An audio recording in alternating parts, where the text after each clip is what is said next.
and I like to try and run things on time as much as possible, so I'd like to start. Shabbat Shalom to everyone. It's wonderful to have so many people here. I wasn't sure how many people would show up on the first Shabbat after a New Year's holiday, but it's so wonderful to see everyone here, and it's wonderful to see, actually I can't see you, but to know that there are folks on the streaming that are also joining us this evening. So welcome to everyone. I'd like to start with just kind of an opening psalm, and I've selected my favorite psalm, which is Psalm 96, which is not only in your prayer books, but it's also on my tie. I have Psalm 96, at least the start of Psalm 96, written on my tie. And I used to actually have, I still have a guitar strap with the beginning of Psalm 96 on it, but it doesn't go quite as well with this guitar and this talus, so I've left it at home. We're starting on page 131 of the prayer book is where you find Psalm 96. The problem is that the music that I like to play to this psalm was written by Julie Silver, and she, for some reason, reverses the Hebrew verses, and she throws in English translation that's pretty good translation, but not exactly the translation. So if you'd like to see the version exactly that I'm going to sing, that's on page 648 in your prayer books. So if you want to flip all the way to 648, you can see the version that I'm going to sing by Julie Silver. Or if you want to stick with page 131, it's just the Hebrew verses. I'll sing the second line and then the first line. Someday I'm going to have to ask Julie. I haven't run into her in many years. I did sing with her once I think she was at Kenner Kochko's and Scott Gray's wedding, and I think I sung with her then, but I have not seen her since. So I'm going to have to ask her, though, if I run into her. Anyway, Shiru Ladonai, sing unto God a new song, sing unto God across all the earth is what we're singing here.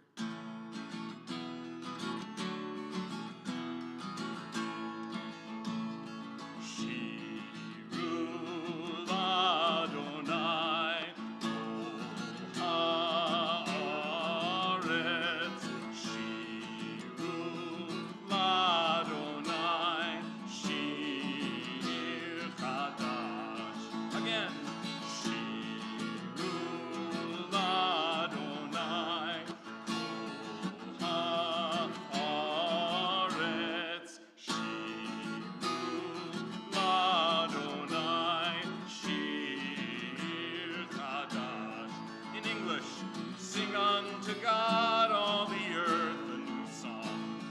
sing unto God a new song. Sing unto God, and we'll all sing along. All the earth a new song unto God. Shiru Ladonai, kol haaretz. Shiru Ladonai,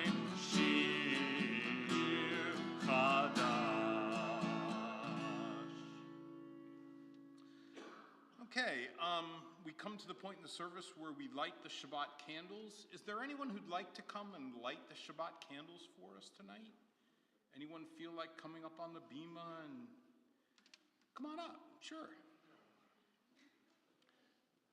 It's always wonderful to have a recent bat mitzvah or bar mitzvah come back and still attend services even after they've had their wonderful service with us.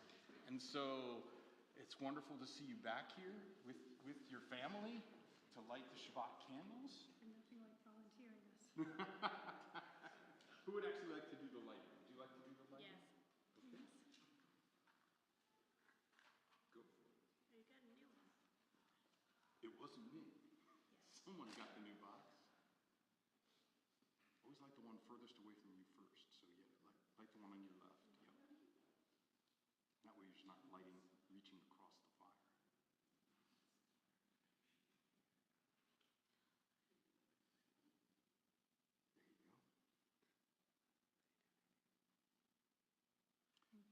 I'll sing the prayer together. Baruch atah Adonai, Eloheinu melech haolam, asher kiddushanu b'mitzvotav, v'tzivanu lehadlik ner shel Shabbat.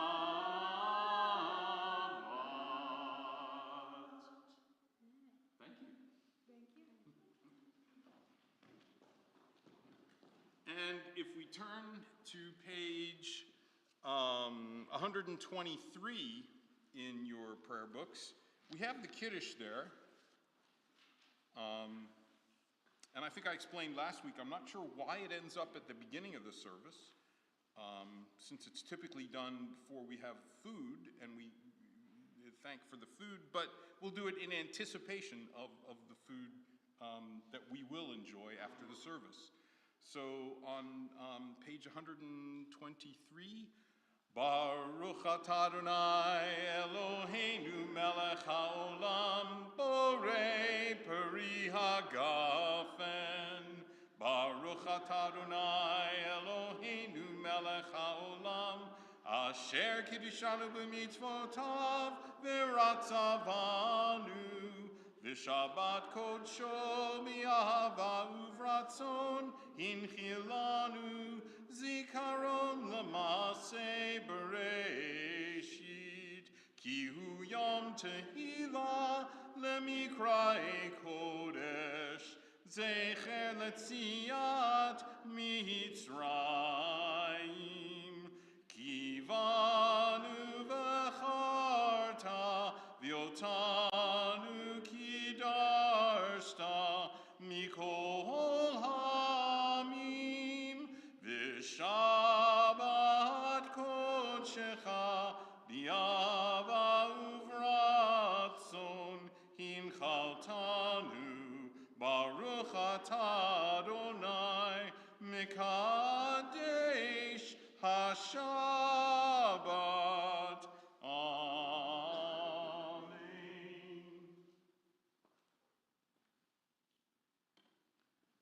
Okay. Let's go back to page 131 in the prayer book, and we're going to continue with a little bit more of Psalm 96, since it's such a wonderful psalm. Most people know the first verses of Psalm 96, the Sing Unto God a New Song, but there's a whole bunch of other really good material here in Psalm 96. And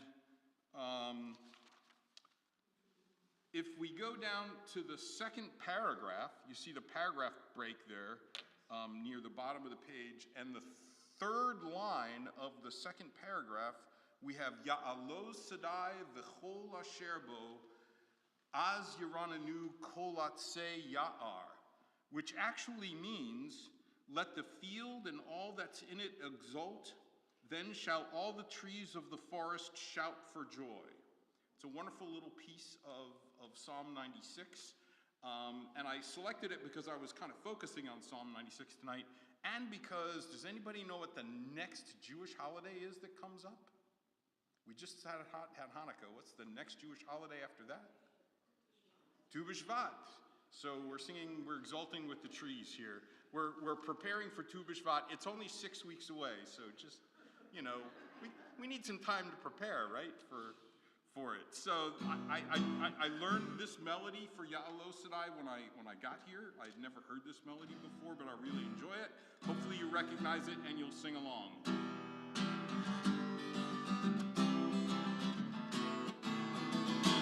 Ya'alo Sadai v'kol asher bo Ya'alo Sadai ay ay ay ay ay Ya'alo Sadai v'kol asher bo Ya'alo Sadai ay ay ay ay ay az yiramenu kolatse ya'ar az yiramenu kolatse ya'ar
Okay, moving on in our service, we move to page 138 for Lecha Dodi. And this is the portion of the service where we welcome in Shabbat like it was a bride. And tonight I'm going to do a Sephardic melody. Hopefully you all sing along. We'll do verses 1, 2, 5, and 9 in the prayer book. And when we get to the 9th verse, I'll slow down and remind everyone, but when we get to the 9th verse, we'll stand up and face the entrance of the synagogue and welcome in Shabbat, just as you would welcome a bride who was coming into the room. And it never ceases to fail. As we stand up and we turn towards the entrance, somebody comes in a little late. And we'll just welcome them as the Shabbat bride.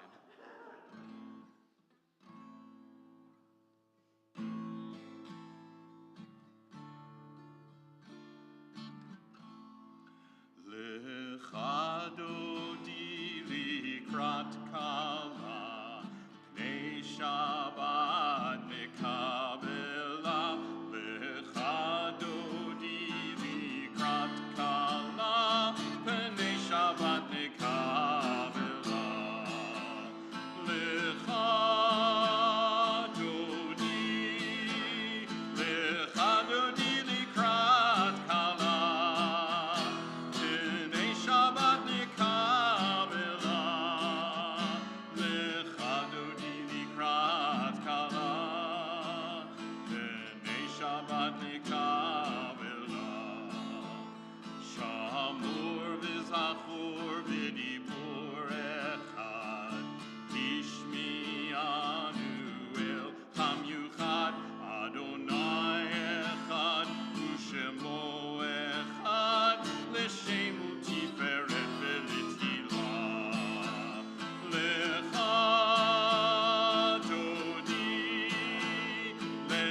Dodi likrat kala, pnei Shabbat mekabela. Lecha Dodi likrat kala, pnei Shabbat mekabela.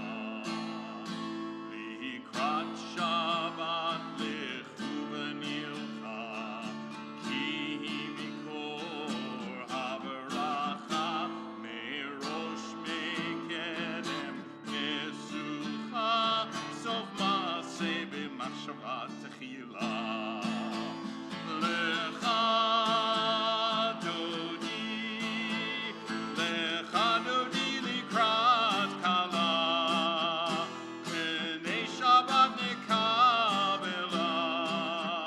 Lecha Dodi likrat kala, pnei Shabbat mekabela. Verse 5, Yitoreri, Kiva orech kumi uri, shir daberi, kevod Adonai aleach niglila. Lecha Dodi likrat kala, pnei Shabbat mekabela. Lecha Dodi likrat kala, pnei Shabbat mekabela. And if everyone would now rise and we'll face the entrance. Boi v'shalom ateret bala, gam b'simcha uvtsola, tochem unei am segula, boi kala, boi kala. Lecha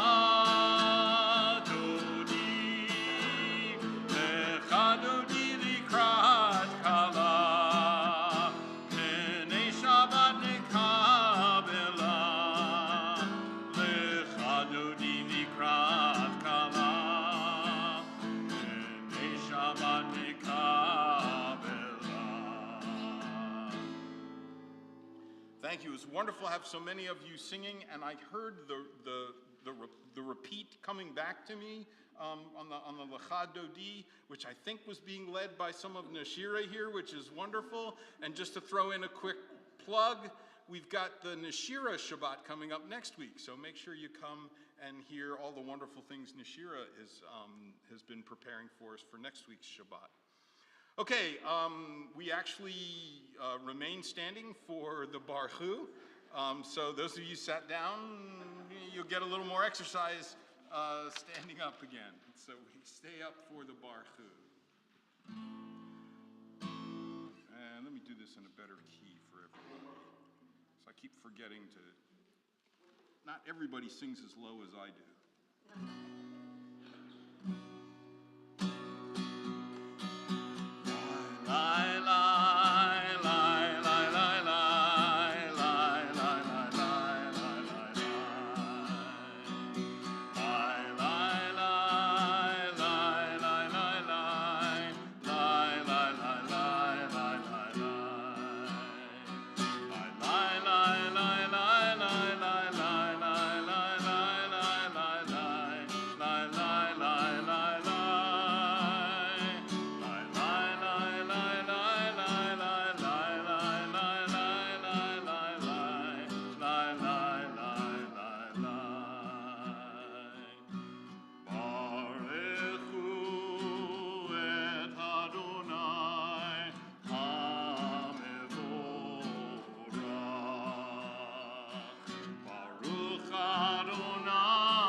Let's remain standing for the Shema, which is on page 152.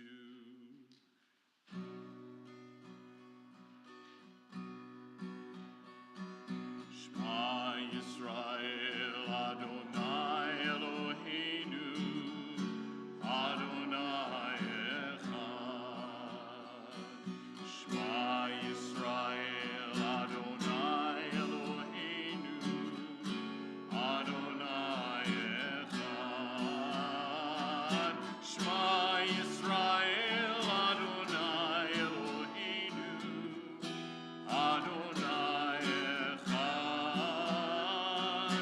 Shema Yisrael Adonai Eloheinu Adonai Echad. Baruch Shem Kivod Malchuto Le'olam Vaed. And we can be seated now, and we'll do the Via Hafta starting on page 154. It's one of those things I kind of know by heart, but if I don't read along, I'll mess it up. So just got to make sure I get to the page too. V'ahavta et Adonai Elohecha b'chol levavcha u'v'chol nafshecha u'v'chol meodecha v'hayu hadvarim ha'ele asher anochi mitzavecha hayom al levavecha v'shinantam levanecha v'dibarta bam b'shiftecha b'veitecha uvlechtecha v'derech uvshochbecha uvkumecha ukshartam leot al yadecha v'hayu letotafot beineinecha uktavtam al mezuzot beitecha uvisharecha leman tiskeru v'asitem et kol mitzvotai v'ditem kedoshim lelohechem Ani Adonai Elohechem asher hotzeiti etchem me'eretz Mitzrayim liot lachem lelohim Ani Adonai Elohechem Adonai Elohechem Emet. Let's do one of the readings on page 157. Let's read together the top of page 157.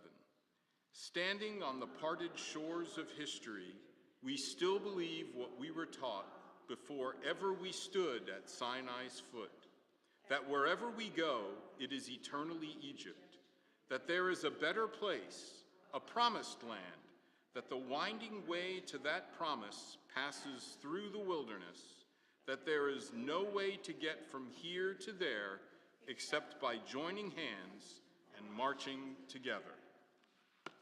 And of course, those parted shores of history that we were speaking of are those shores of the Sea of Reeds, which some people may interpret as being the Red Sea, and some interpret as a different body of water over there in the Middle East.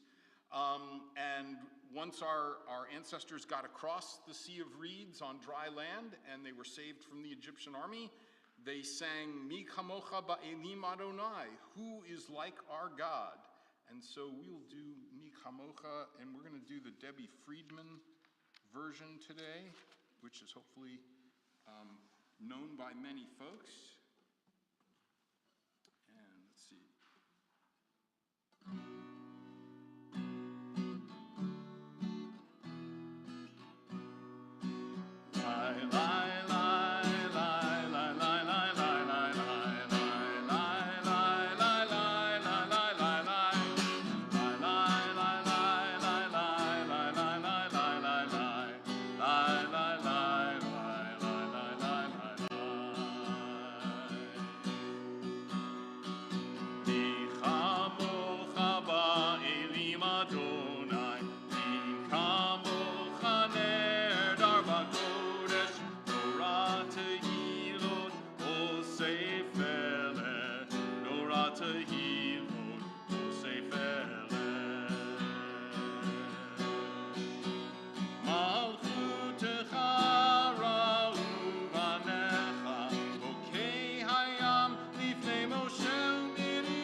Okay, we come to our portion of the service where we are at the Amidah on page 164, and it actually goes 164 and 166 and 168, and I'll try to keep everybody together as we go through it.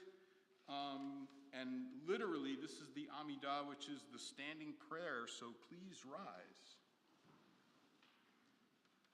Let's see if I can do this.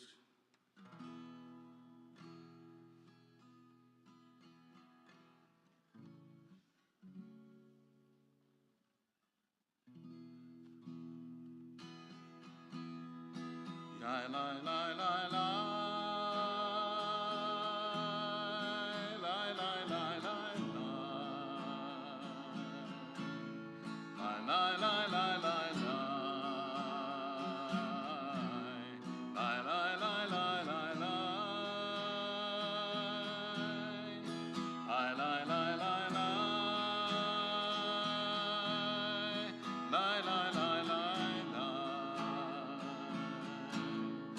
La la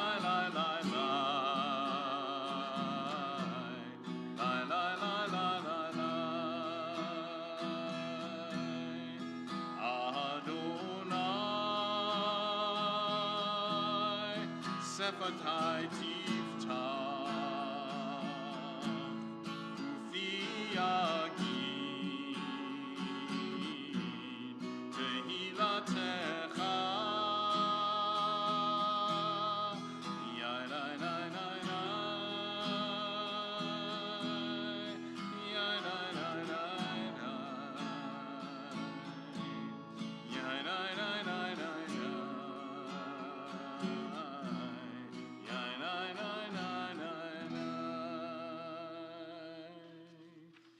Page 166.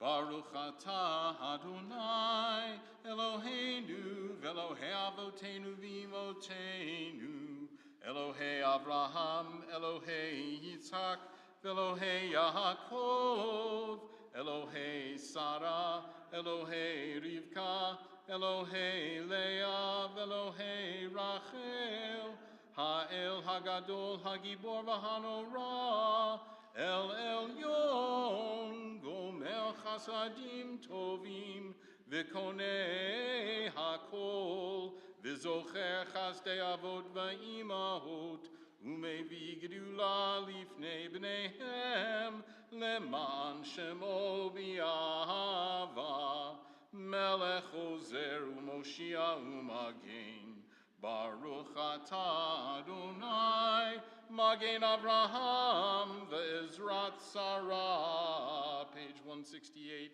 Atah Gibor le'olam Adonai, Mechaye hakol atah Rav lehoshia, Mashiv haruach u'morid hagashem, Mechakel chaim bechesed, Mechaye hakol berachamim rabim, Somech noflim verofei cholim, Umatir asurim, Umekayem emunato, Lishenei afar, Michamocha ba'el givurot, Umido melach, Melech memit umechaye, Umatzmiach Yeshua, V'ne'eman atah lehachayot hakol,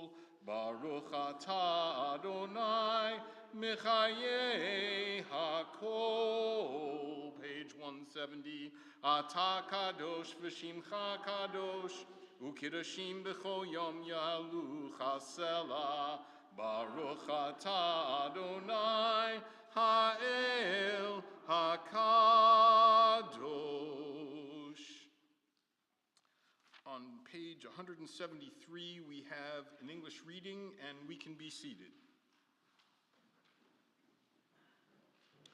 Let's read together on the top of the page. May these hours of rest and renewal open our hearts to joy and our minds to truth. May all who struggle find rest on this day. May all who suffer find solace. May all who hurt find healing on this day, and may all who despair find purpose. May all who hunger find fulfillment on this day, and may this day fulfill its promise. Baruch atah Adonai, Mekadesh HaShabbat. We have prayers for peace really all over our prayer books, but we specifically call out a prayer for peace at each of our prayer times for prayer. And the evening prayer for peace is Shalom Rav on page 178. And I'm sure and I know many settings for Shalom Rav, and yet it seems like every congregation does the Debbie Friedman Shalom Rav because it's become the most singable, I think, of the Shalom Ravs that are out there. So once again, I'm sorry, I'm thinking of a different, I'm thinking it's the Jeff Klepper Shalom Rav that everybody does. I was thinking about Misha Berach, which is coming in a few moments, but this is the Jeff Klepper Shalom Rav.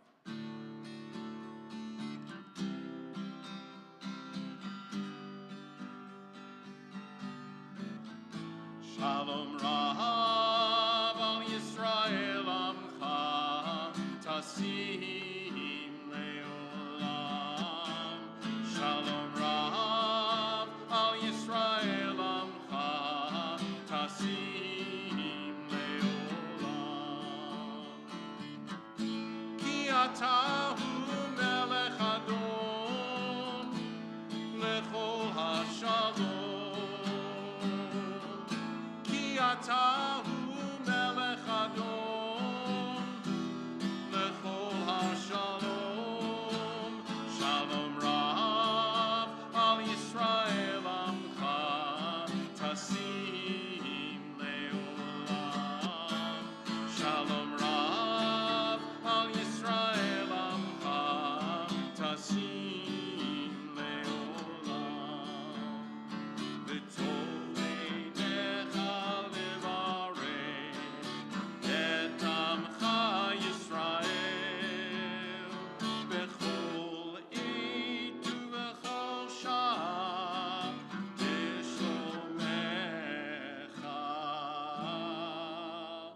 Shalom Rav al Yisrael amcha tasim leolam. Shalom Rav al Yisrael amcha tasim leolam. Tasim leolam. Tasim leolam.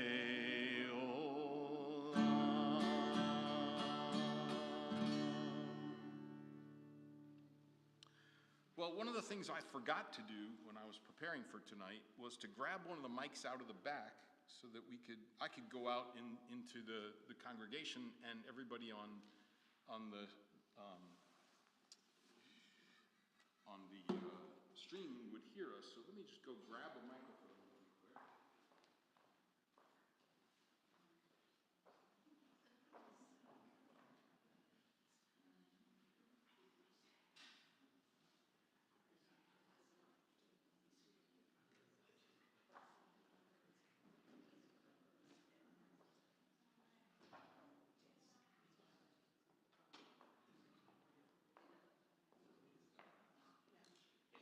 Okay. It's even the microphone marked for the cantor. So I grabbed the right one out of the box. So this most important thing that we can do here in synagogue is to get to know each other and build a community. Because quite honestly, we could all just sit in our houses and sing prayers and God would hear them, and that would get a certain amount of spirituality from us. But it's more important to get together as a group and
challenges that we're facing and some of our loved ones are facing. And I'll get the list here for our loved ones who are in need of some healing this evening.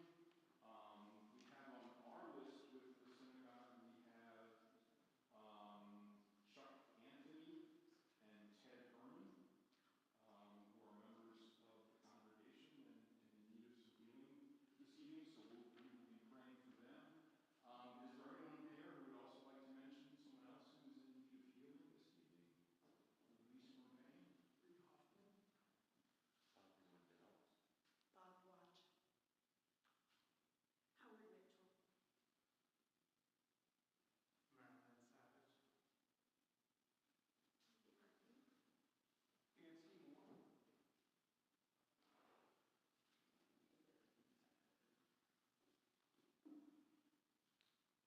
Nancy Moore. And we pray for them to be whole again, to be healed, to be released from pain. And we do that with Debbie Friedman's Misha Berach, which is, I was jumping ahead in my thoughts a few minutes ago about.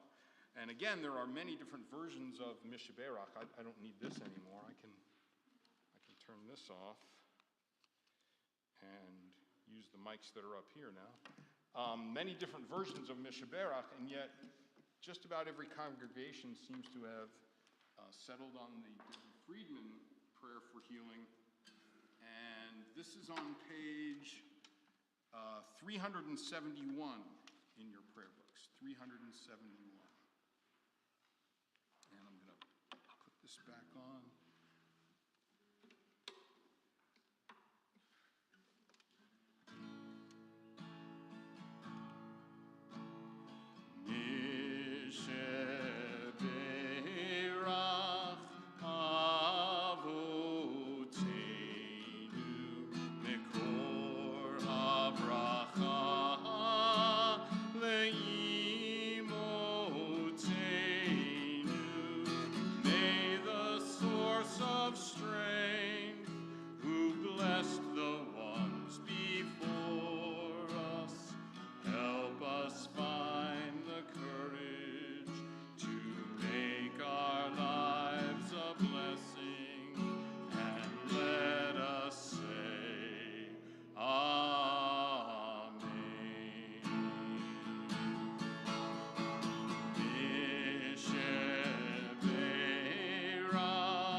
Bless those in need of healing with refuah shlema, the renewal of body, the renewal of spirit, and let us say, Amen.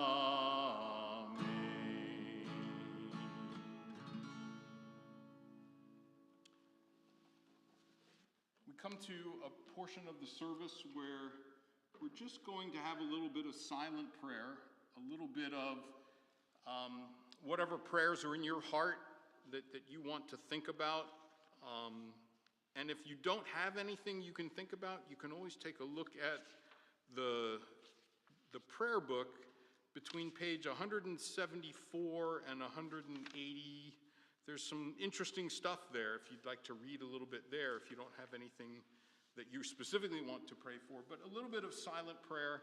And then in a transition from silent prayer back into congregational prayer, I will sing a song, or at least a piece of a song that I wrote that I think just makes that nice transition. And I didn't want to talk about it and interrupt the transition from silent prayer, so I'll mention it now, that's just a little piece that I wrote.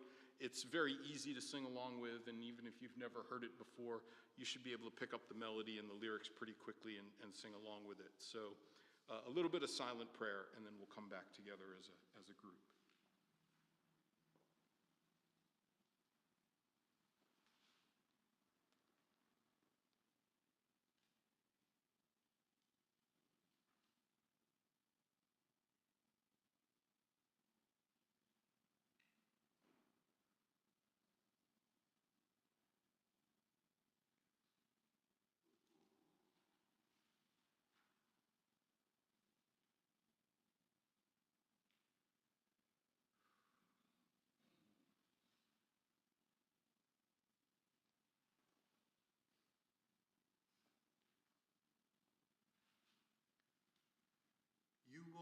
find it on the earthquake. You won't find it on the storm. You won't find it in the crashing of the waves upon the shore. You'll only find it in the silence, God's own whispered word. The still small voice is heard.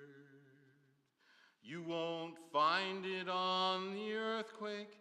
You won't find it on the storm. You won't find it in the crashing of the waves upon the shore. You'll only find it in the silence, God's own whispered word. The still small voice is heard. The still small voice is heard.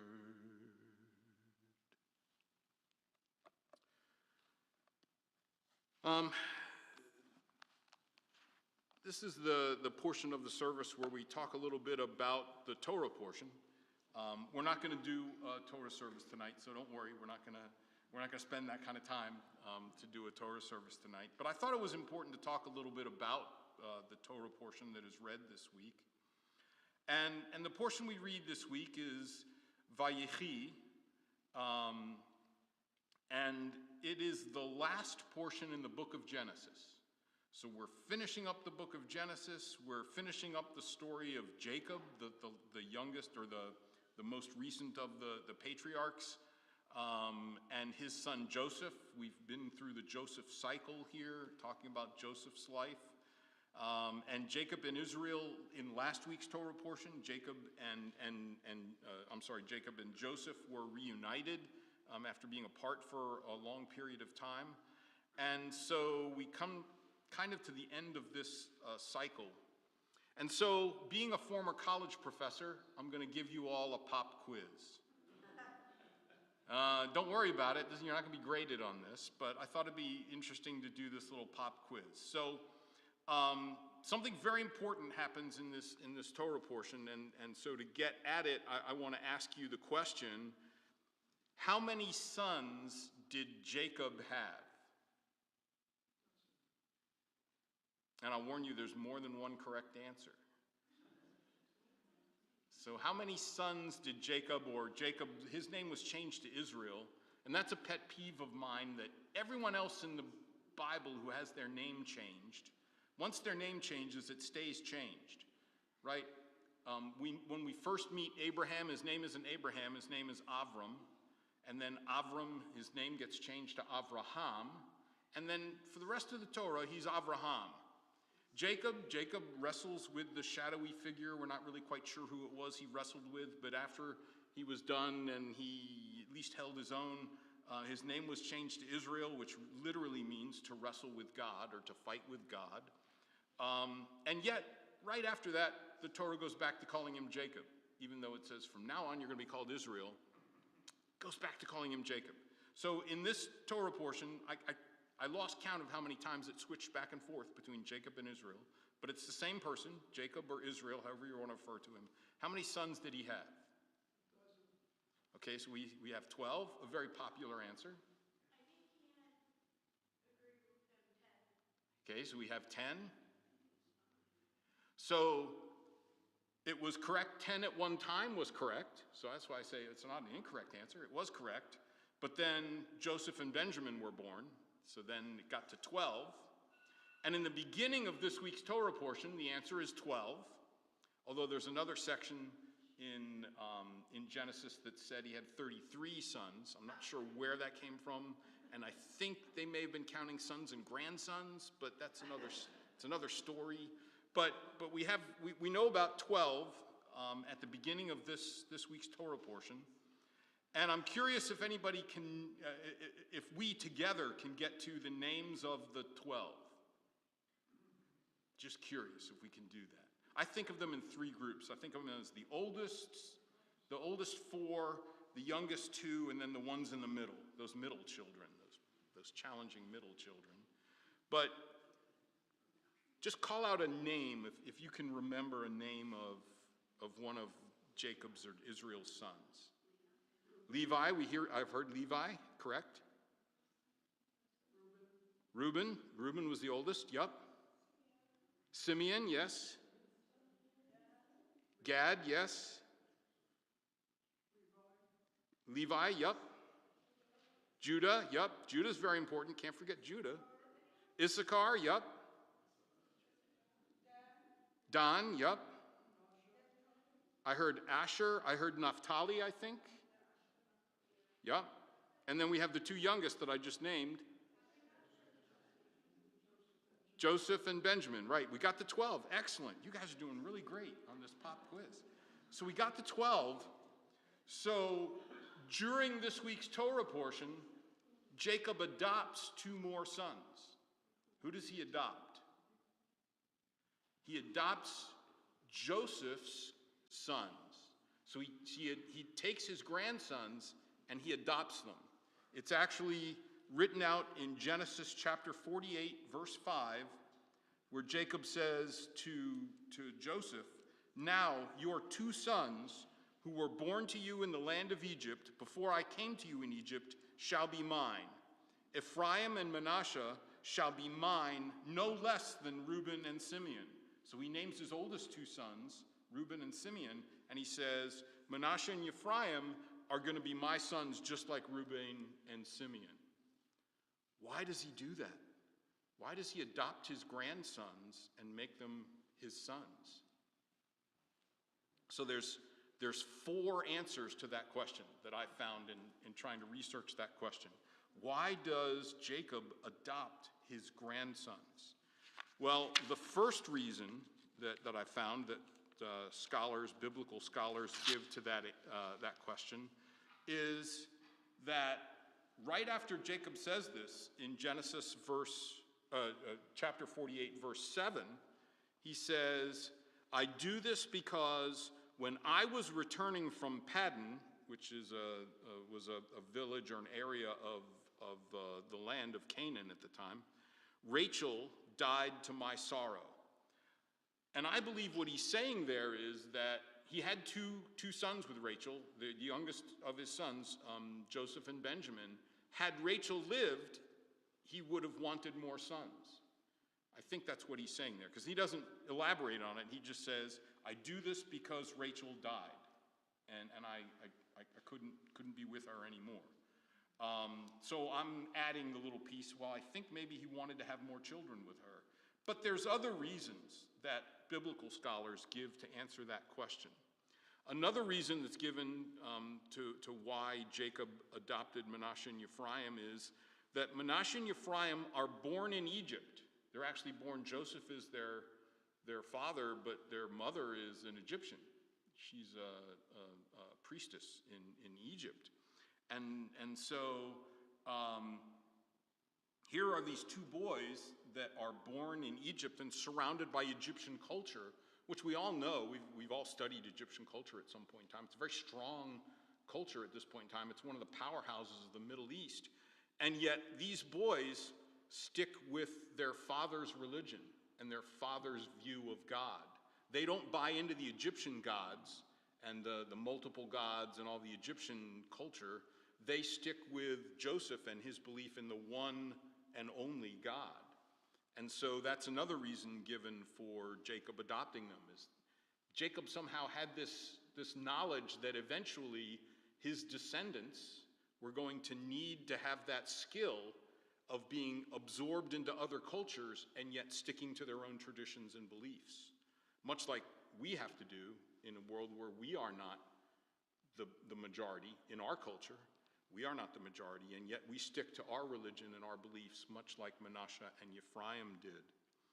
A third answer that's given to this question is that Jacob knew that by adopting his grandsons, this would give twice as much land when eventually the Israelites get to the land of Canaan that God has promised them. Each of the tribes is going to end up with a portion of land. This is going to give Joseph twice as much land as any of his other brothers.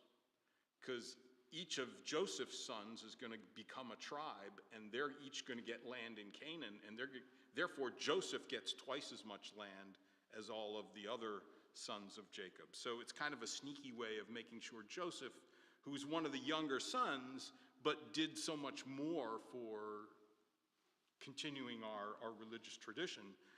In fact, you could say our religious tradition wouldn't have existed without Joseph.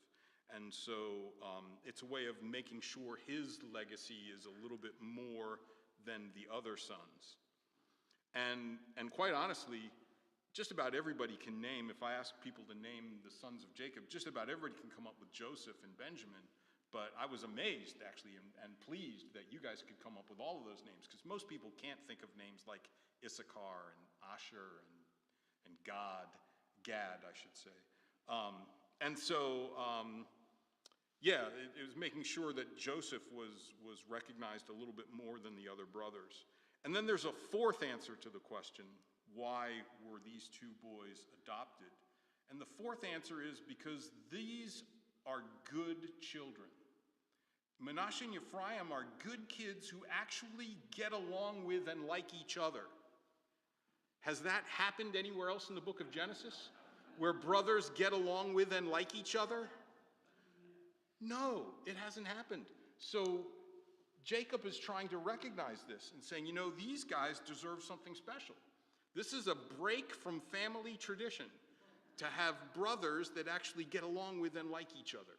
And in fact, that carries so much forward in our tradition. Pick up your prayer books, because it's about time to go back to our prayer books anyway. So pick up your prayer books and turn to page 603. Now it's a way back piece of the prayer book, and this is a piece of the prayer book that we never get to in synagogue because it's actually a set of prayers for people to do at home. This is actually an idea that the people who put this prayer book together with, they decided somebody might buy this whole big, thick book and hang on to it just for the few pages in the back for prayers at home. I don't know how many people have done that, but that was their thought. And so they get to this section of the prayer book, and on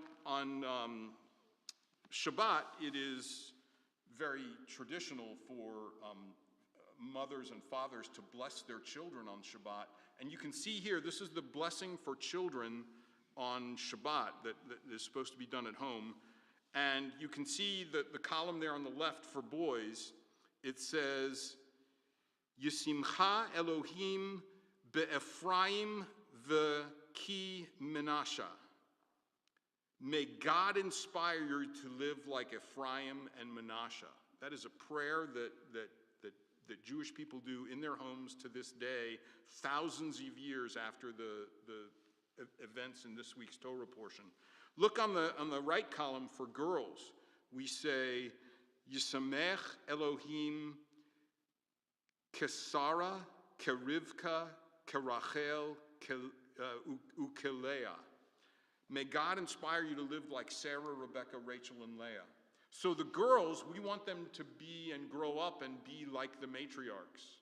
But for the boys, we say, no, don't grow up like Abraham, who he must have had a brother because Lot was his nephew. But we don't know anything about Abraham's brother. Don't grow up like Isaac and Ishmael. They didn't get along. Don't grow up like Jacob and Esau. Don't grow up with that kind of amnesty between you. Grow up and be like Ephraim and Manasseh. That's what we say to this day for our children, our prayers for our children. So I thought I'd bring that all up because it all basically comes from this week's Torah portion. And with that, I think we have enough of our Torah discussion for this evening, and I thank you for joining in with that and making it something of a two-way discussion. And it's time for Elenu, which is on page 586 of our prayer books. And I will go over here and open the ark in just a moment, and we should rise for Elenu. And I know how to switch the camera view for the folks so we get a little bit better view of the ark when I open it.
Thank you, and everyone can be seated.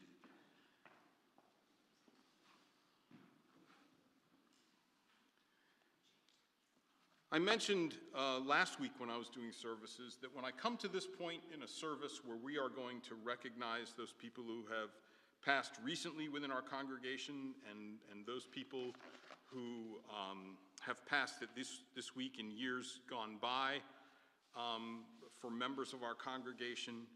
And this portion of the service always makes me think of some lines from an old Bob Seger song.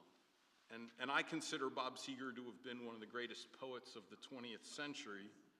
And I know he's still alive, but he hasn't written anything really good in the 21st century, so I consider him to be a great poet of the 20th century.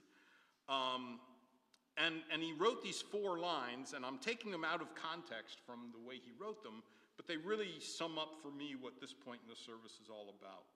So he wrote, "Sometimes at night, I see their faces, and I feel the traces they've left on my soul.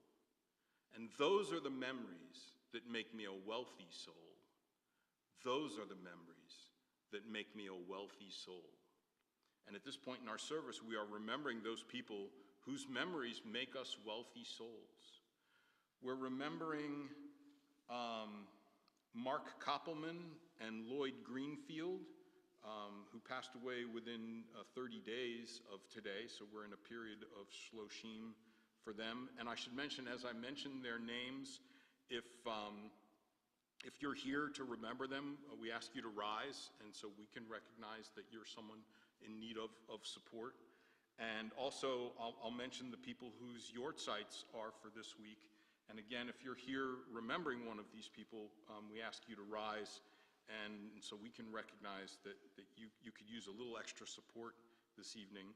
So we remember for yortzeit this week, Norman Katz, Elaine Loeb, Paul Mathis, Bernard Pollock, Anna Kushner, Samuel Schechter, Phyllis Barendoim, Joe Basso, Robert Cohen, Helen Goldstein, Ruth Cantor, William Clipper, Ruth Resnick, Elizabeth Saval, Joshua Siegel, Lisa Carlson, Michael Raymond,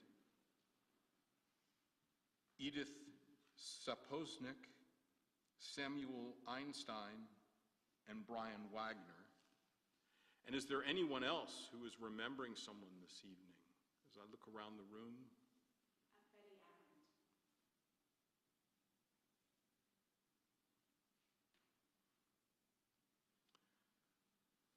And so now I would ask that anyone who would like to rise also in support of these folks to rise, and together we'll say the Mourner's Kaddish prayer on page 598. Page 598. Yitgadal v'yitgadash shmei Rabbah, bi'alma divra chirutei v'yamlich malchutei, b'chayechon u'v'yomechon u'v'chayei dekol Beit Yisrael, ba'agala u'vizman kariv v'yimaru amen. Yehei shmei Rabbah mivorach le'olam ulmei olmaya, Yitbarach v'yishtabach v'yitpa'ar v'yitromam v'yitnaseh. V'yitadar v'yitaleh v'yitalal shmei dekudesha brechu. Le'elam min kol birchata v'shirata. Tushbechata v'nechemata. Damiran mi'alma v'yimaru amen. Yehei shlama rabba min shemaya. V'chayim aleinu v'yal kol Yisrael. V'yimaru amen. Oseh shalom bimromav, hu ya'aseh shalom aleinu, v'al kol Yisrael, v'yimaru amen. May God, who is the maker of peace, send peace to all who mourn and heal their hearts wherever they are. And let us all say, amen. Okay, announcements. I have 3 announcements here, and the biggest of those announcements is, yes, you can be seated, I'm sorry. The biggest of those announcements is watch for the temple email for all the things that are going on. There's tons of things going on in January and February, so please watch your email for all of them. Some of them that I will mention right now, the Sisterhood is having a game night on Wednesday, January 7th from 6 to 8. Come here, bring your favorite game, or they will have Mahjong, Scrabble, and Canasta going on. But an RSVP is required. So if you do want to come, please go to the weekly email and click on the link to register. Saturday morning, January 10th at 10 a.m., there will be a 30-minute Tat Shabbat service. Now, looking around the room, I don't see anyone here that would qualify for Tat Shabbat. But if you know someone that would be interested in Tat Shabbat, please come Saturday morning, January 10th at 10 a.m., and there'll be a 30-minute service. It's really cute. The rabbi will be doing it. The rabbi will be back by then, and he'll be doing it. He has a wonderful time with the kids, so please come to that. And then we also have a pancake breakfast, and I may have gotten the announcement about this wrong last week. I was chastised about it on the way home. Let me read it exactly the way it's written here. On Sunday, January 11th at 8:30, we have a pancake breakfast going on here. You do need to RSVP for that as well. There's a link in the email to register for it. Reservations need to be in by January 7th. So the breakfast is on January 11th. So, like I said, lots of great stuff going on. Please check out the weekly email. Is there anyone that would like to do the motzi over the challah? It's a beautiful challah tonight we have with us. Is there anyone who'd like to come up and do it? Miranda, sure, come on back up. You know, if nobody else volunteers, we'll take whoever volunteers.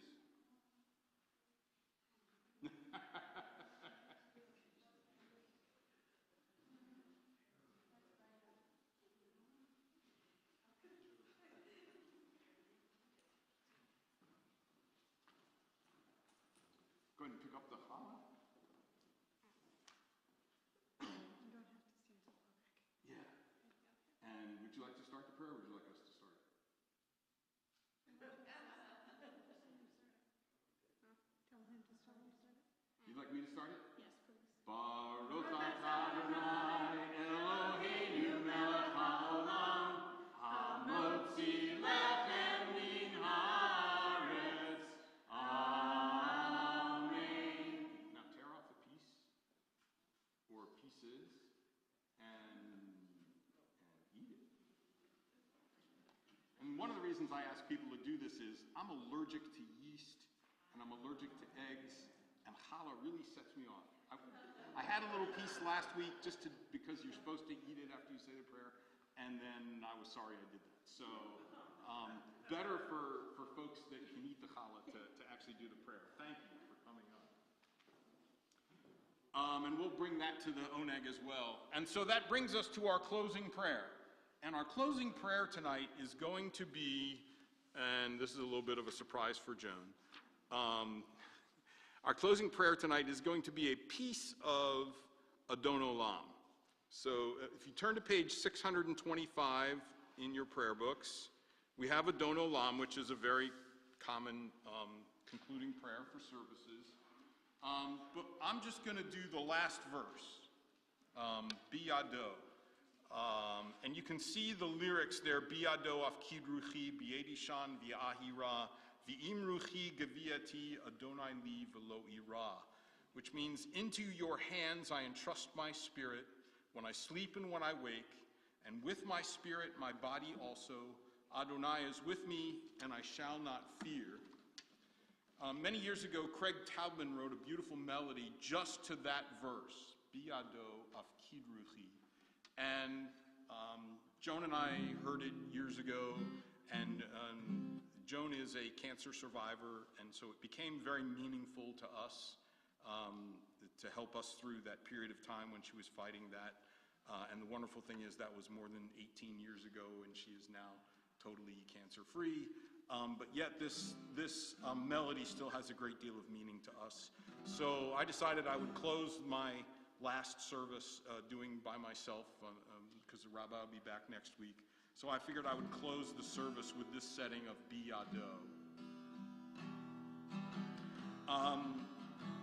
It's a really easy melody, so please jump in and join along with me. I'll do the Hebrew, which is right there on the bottom of page 625. And then Craig Taubman wrote an English translation that's not exactly the same as what's there on the bottom of the page, but it's pretty close. So I'll do the Hebrew, the English, and then I'll close out with the Hebrew again. Bi'ado af kidruchi, bi'edi shan bi'ahira, bi'imruchi geviati, Adonai li velo ira, bi'imruchi geviati,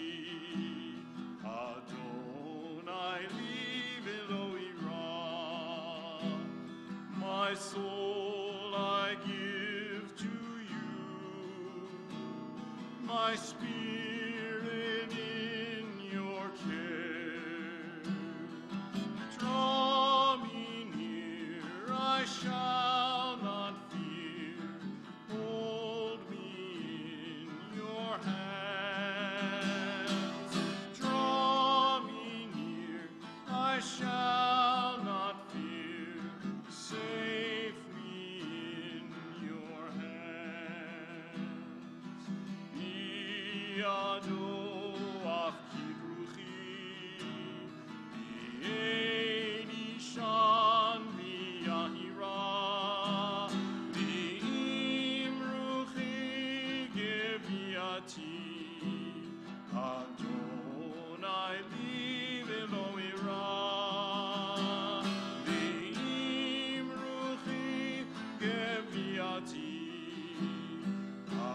Adonai li velo ira.